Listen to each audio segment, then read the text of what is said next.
Bonjour à tous, bienvenue sur la Côte Fleurie. Située entre la Seine et la campagne normande du Pays d'Auge, elle s'étend de Cabourg jusqu'à l'estuaire de la Seine qui borde Honfleur. Et justement, le port d'Honfleur, c'est là qu'on commence tout de suite notre itinéraire du jour. Dès le 19e siècle, de nombreux artistes se pressent à Honfleur. Ils sont attirés par les lumières de l'estuaire, ce panorama romantique et par ce décor médiéval si particulier.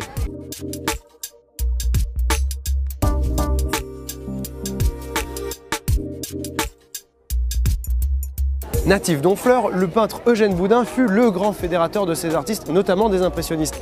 Et aujourd'hui encore, la tradition artistique se perpétue à Honfleur, puisqu'en plus du musée Boudin, vous trouverez aussi de nombreuses galeries d'art. Je vais maintenant suivre la côte jusqu'à Trouville-sur-Mer, un lieu de villégiature assez bourgeois, mais aussi un authentique petit port de pêche.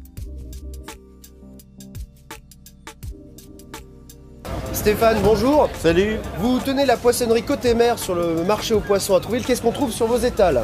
Essentiellement du poisson local.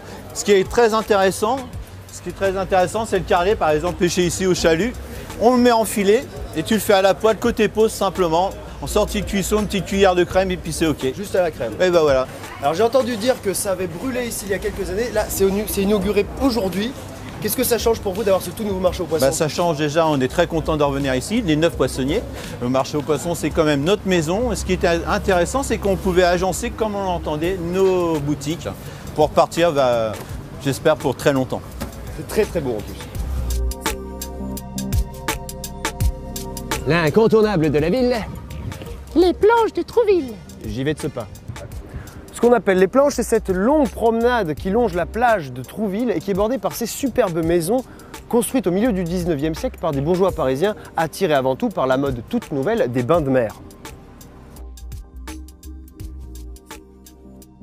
C'est ainsi que Gustave Flaubert, Marcel Proust ou encore Marguerite Duras donnèrent ces lettres de noblesse à la ville. En empruntant le bac qui traverse la Touques, je quitte Trouville et je vais tout de suite de l'autre côté, chez sa grande sœur Deauville, qui est notamment connue pour son hippodrome.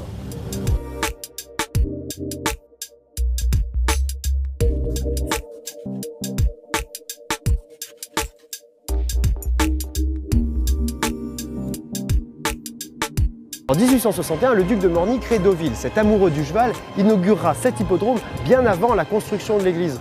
Aujourd'hui, cet hippodrome accueille toujours les courses prestigieuses. Moi, j'ai parié sur Duchesse de Loire, les Fight the Wind, et j'y crois à mort.